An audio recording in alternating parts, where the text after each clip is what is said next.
Commission है, company का commission है, एजेंट का कमीशन। अब मुश्किल क्या आती है कि ये जो स्टंट है ये 6 महीने में बेकार हो जाता है, क्योंकि हृदय की जिस नली में रुकावट को हटाने के लिए ये स्टंट डाला उसके आगे और पीछे रुकावट आ जाती है, तो फिर बेकार, फिर बाईपास सर्जरी कराओ, 3-4 लाख और खर्च होता है, और फिर गारंटी नहीं है कि कब आप यमराज के पास पहुंचो। अब मैं आपको एक सच्ची घटना सुनाता हूं। अभी थोड़े दिन पहले मेरा एक दोस्त है, all India institute of medical sciences Delhi में सर्जन है, डेली एंजियोप्लास्टी के 8-10 ऑपरेशन करता, उसको हार्ट अटैक आया। और जैसे ही मुझे खबर मिली कि उसको हार्ट अटैक आया, तुरंत मैंने फोन लगाया, मैंने कहा भाई तुमने एंजियोप्लास्टी कराया कि नहीं अपना? कहने लगा नहीं कराया। मैंने कहा बाईपास सर्जरी कराया? नहीं कराया। फिर क्या किया तुमने, जिंदा कैसे हो? तो उसने कहा मैं स्वामी रामदेव के आश्रम में गया था हरिद्वार और दूधी भोपले का रस पी के आया, अभी मैं ठीक हूं। तो मैंने उसको कहा कि ये माहिती तुम्हारे पेशेंट को दोगे? उसने कहा यार धंधा खराब करने का, ये माहिती पेशेंट के लिए नहीं है, मेरे लिए है। मैंने दूधी भोपले का रस पिया, मैं ठीक होके आया। मैंने पूछा कि अभी चेक कर लिया ब्लॉकेज वगैरह? उसने कहा सब ठीक है। ये तो सच्ची है घटना, और कोई वो डॉक्टर छोटा मोटा डॉक्टर नहीं है, उसका नाम है डॉक्टर नरेश त्रेहान, जो खुद 10 ऑपरेशन रोज करता है। वो कहता है मैं दूधी भोपला पी के स्वामी रामदेव के आश्रम में प्राणायाम करके ठीक हो गया। मैं कहना चाहता हूं वो ये कि हर व्यक्ति ठीक हो सकता है। रामदेव जी ने आज तक 3 लाख से ज्यादा पेशेंट ठीक किए हैं जिनको ये आर्टरीज में ब्लॉकेज थे 70%, 80%, 90%, बिना ऑपरेशन ठीक किया, चैलेंज देके ठीक किया। और उनमें मैक्सिमम केसेस डॉक्टरों के, जो उनके सामने बैठकर प्राणायाम सीखकर दूधी भोपले का रस पीकर ठीक हुए। इसका माने कि आर्टरीज में ब्लॉकेज को रिवर्स किया जा सकता है, और इसका माने दूधी भोपला इसकी सबसे अच्छी औषध है। तो आप भी पियो अगर हार्ट की प्रॉब्लम है। मैं कहना यह चाहता हूं कि बीमारी से नहीं, डॉक्टर से बचो, और डॉक्टर से बचने के लिए स्वयं पाक घर जिंदाबाद है, वहां सभी औषधि है, और गाय माता जिंदाबाद है, उसका मूत्र है। बस माहिती ले लो कि स्वयं पाक घर में क्या है, जिससे क्या होता है, और गोमूत्र के साथ उसका कॉम्बिनेशन क्या है। भारत में कई सुंदर पुस्तकें लिखी गई हैं इस विषय पर। सबसे अच्छी पुस्तक चरक ऋषि ने खुद लिखी है, चरक संहिता, उसमें गोमूत्र को दुनिया की सबसे अच्छी औषधि बताया उन्होंने। दूसरी पुस्तक है भाव प्रकाश, तीसरी है निघंटू, और एक बहुत अच्छी पुस्तक है अष्टांग हृदय। ये 4 पुस्तकें हैं आयुर्वेद में, जिनमें गोमूत्र और स्वयं पाक घर की औषधियों से सभी बीमारियों का इलाज आप कर सकते हैं, वो बताया है। अब इन पुस्तकों को पढ़ने की एक ही तकलीफ है कि संस्कृत आनी चाहिए, क्योंकि ये संस्कृत में। अभी तो वैसे इनमें से 1-2 पुस्तक है मराठी में भाषांतर हुई है, लेकिन मूल पढ़ना हो तो संस्कृत में। संस्कृत आती नहीं हमको, हमने कभी सीखी भी नहीं, अंग्रेजी सीख लिया जिससे कोई ज्ञान नहीं मिलता, और दुनिया की सबसे रद्दी भाषा है। जो बोलते हैं वो लिखते नहीं, जो लिखते हैं वो बोलते नहीं। अंग्रेजी में एक शब्द है सुनामी, कैसे लिखते हैं? TSUNAMI, बोलते क्यों नहीं T tsunami, T tsunami, T tsunami? कहते जी टी साइलेंट है, तो लगाया क्यों? हटा दो उसको। एक शब्द है किटचेन, KITCHEN, कहते नहीं किचन किचन किचन, फिर KIT क्यों लिख रहे हो? टी साइलेंट है, क्यों लगाया? हटा दो। ऐसी मूर्खता की भाषा। PUT पुट तो BUT बुट, और BUT बट तो PUT पट। कुछ लॉजिक है इसमें? विचित्र भाषा है, और लोग लगे हैं इसको बोलने। कभी कभी तो बिना सोचे समझे बोलते हैं। कुछ पढ़े लिखे लोगों के घर में जाता हूं, कहते हैं ओ Rajiv Dixit, she is my missus. मैं पूछता हूं रियली?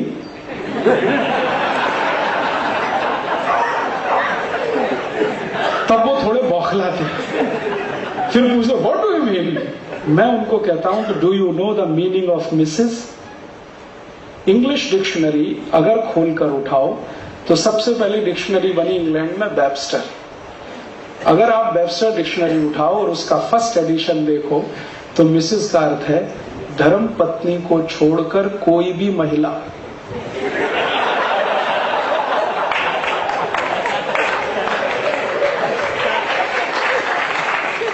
मिसेज होती है।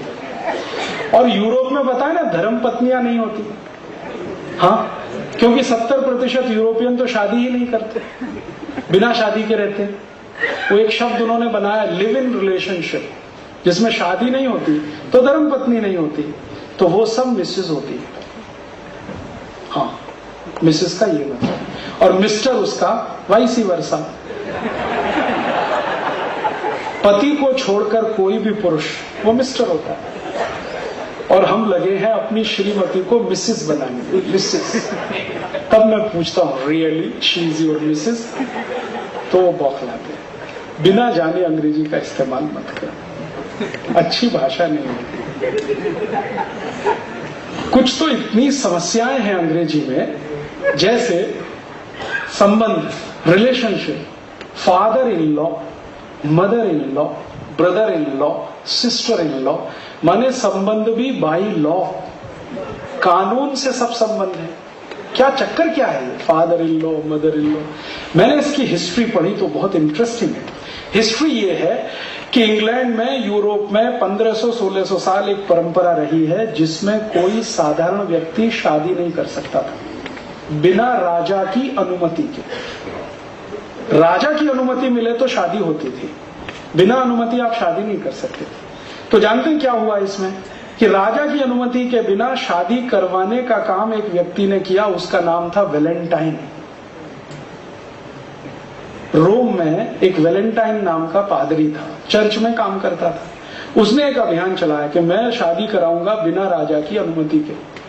तो जिस दिन राजा को पता चला, राजा था उस समय क्लॉडियस रोम का, तो उसने क्या किया कि वेलेंटाइन को फांसी दे दिया, मृत्युदंड। और 14 फरवरी सन 498 को उसको फांसी हुई।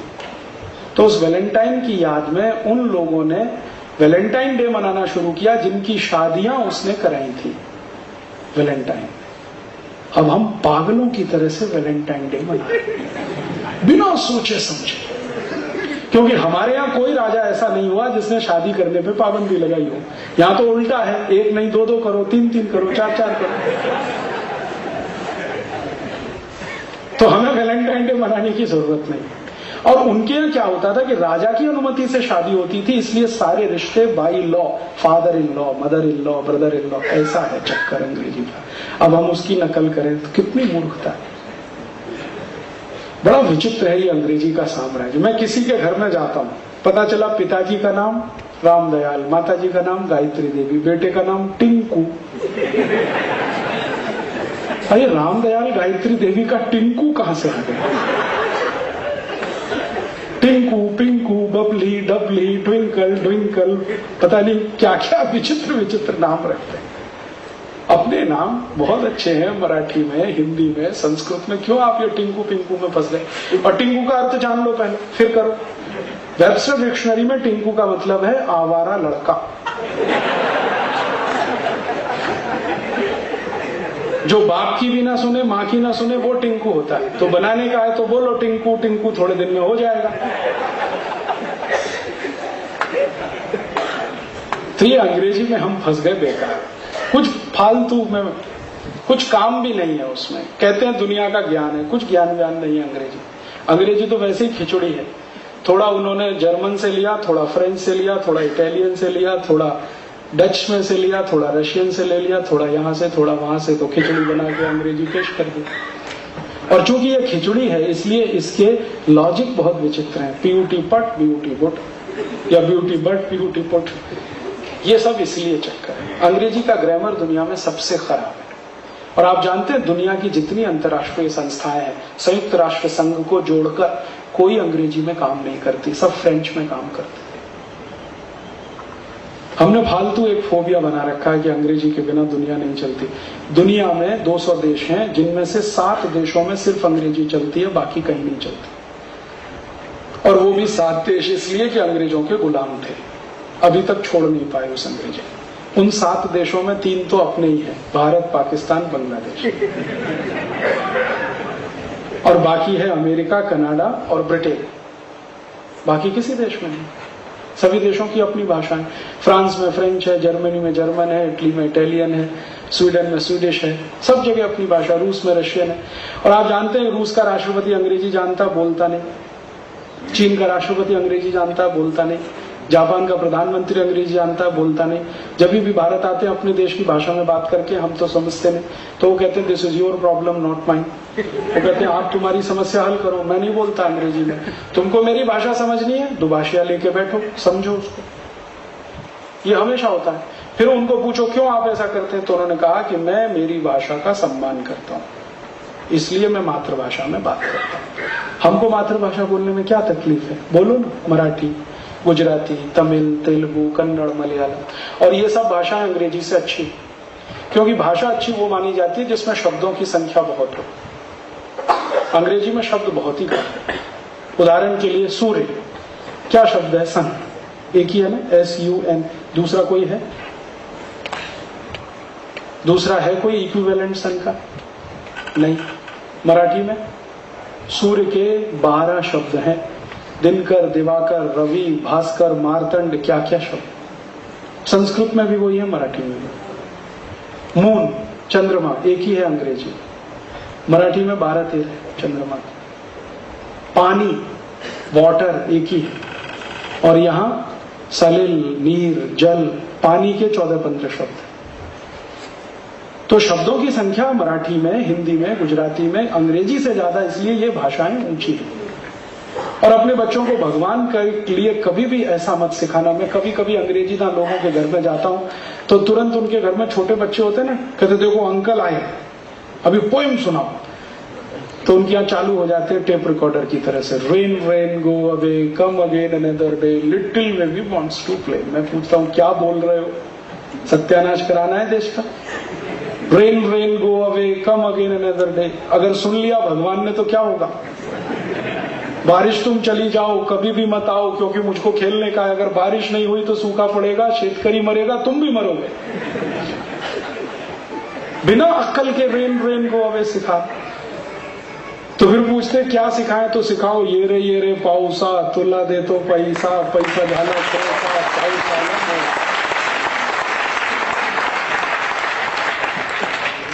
भाषा का संस्कार होता है। तो मराठी में संस्कार है ये रे पाऊसा, अंग्रेजी में है रेन रेन गो अवे। अब तय करो क्या लाना है। इसलिए भाषा अपनी सीखो, और समय बचे तो संस्कृत जरूर सीखो, जिसमें ये सारा ज्ञान है। वेद, उपनिषद, आयुर्वेद सब संस्कृत में है। थोड़ा सीख लो, बहुत ज्ञान है, और वो ज्ञान आपके भी काम आएगा, देश के भी काम है। उसी संस्कृत की मदद से मैंने थोड़ा ज्ञान लिया है। भाव प्रकाश पढ़ा, निघंटु पढ़ा, फिर ये पढ़ा अष्टांग हृदय, और इसके आधार पर 5-6 किताबें बना दिया।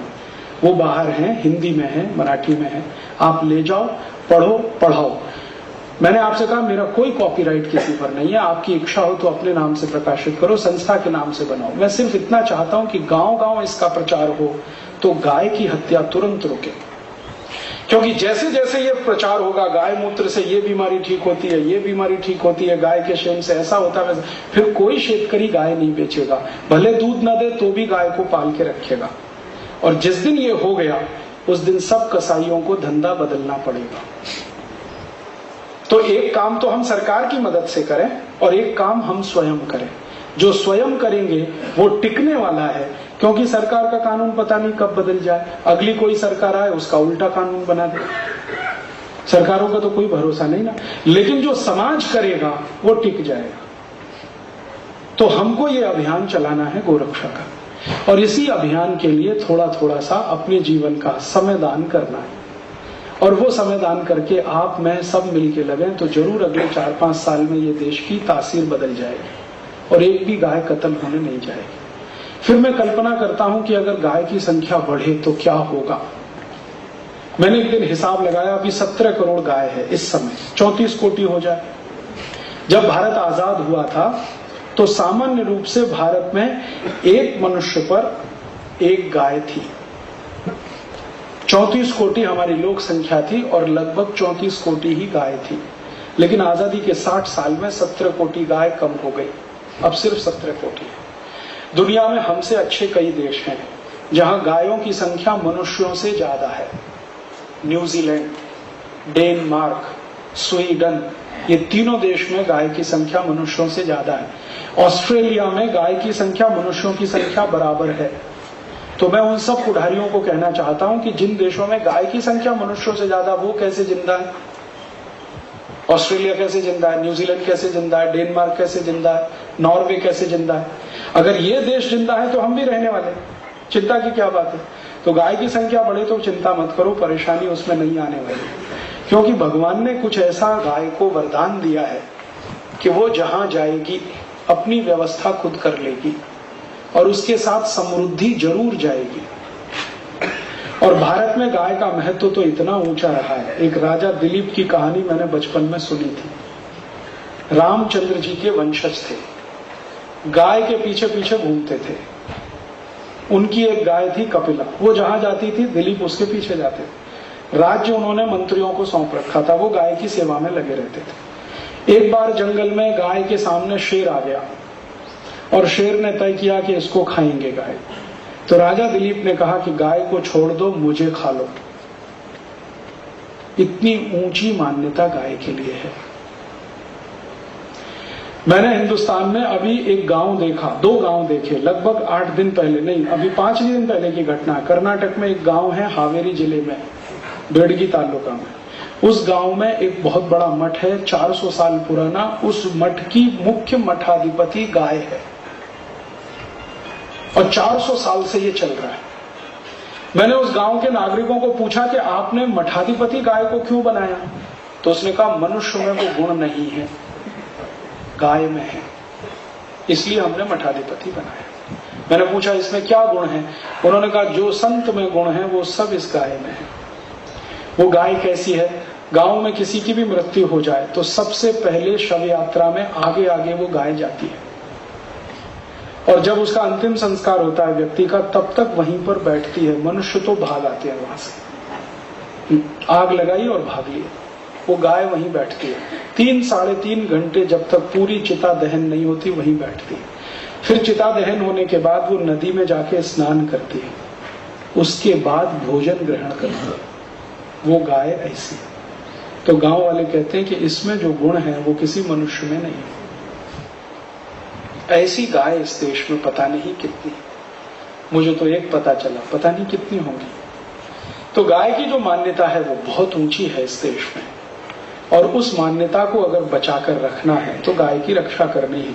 रक्षा करने के लिए हमें थोड़ा प्रयास करना है अपने जीवन में, और एक प्रयास सरकार के स्तर पर, दूसरा व्यक्ति के स्तर पर। व्यक्ति के स्तर पर छोटे छोटे 2 काम कि शेतकरी बांधवों को ये बताएं कि शेन खत से, गोमूत्र से खेती करो। शहर में रहने वालों को बताएं कि गोमूत्र से चिकित्सा करो।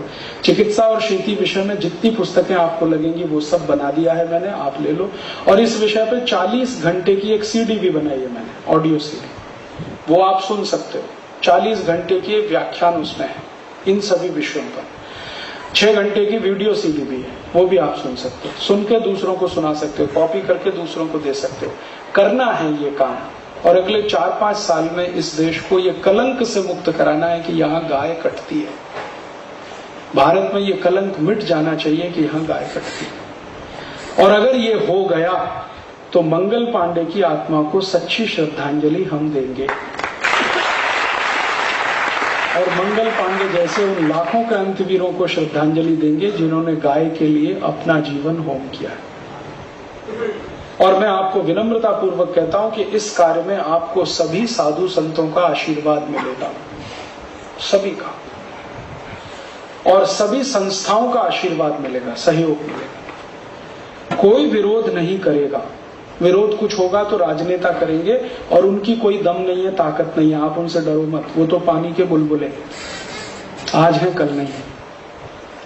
संतों का आशीर्वाद मिलेगा, समाज का सहयोग मिलेगा, संस्थाओं का सहयोग मिलेगा, इसलिए डरने की कोई बात नहीं, पीछे हटने की बात नहीं। बस एक संकल्प लेना है कि हम करेंगे, और करने के लिए थोड़ा समय मैनेजमेंट करना है। सप्ताह में 1 दिन 1 घंटे इस काम के लिए देना है। ज्यादा हो तो सप्ताह में 2 दिन 2 घंटे इस काम के लिए देना है। किसी को भी मिलकर इन सब बातों से कन्विंस करा के उसको इसमें जोड़ लेना है। तो इस तरह का आप अभियान चलाएं, ऐसी अपेक्षा लेकर मैं आया। अगर ये पूरी होगी तो मुझे बहुत खुशी होगी, और दूसरों को आप प्रेरित करें इसको पूरा करने में तो और ज्यादा खुशी होगी। आभार, बहुत धन्यवाद।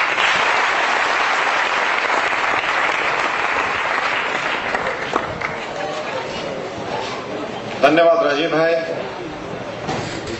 एक छोटी सी जानकारी देना भूल गया था। ये गोरक्षा का जो संपूर्ण देश में अभियान चलता है, इसके लिए हम लोगों ने एक व्यवस्था की है। इस अभियान में बहुत खर्चा आता है, तो हमने क्या किया है कि कुछ खादी बनाना शुरू किया है। खादी बेचकर हमें जो मुनाफा मिलता है, उससे ये अभियान हम चलाते हैं। तो हमारे लगभग 12-14 हजार कार्यकर्ता इस काम में पूरे देश में लगे हैं।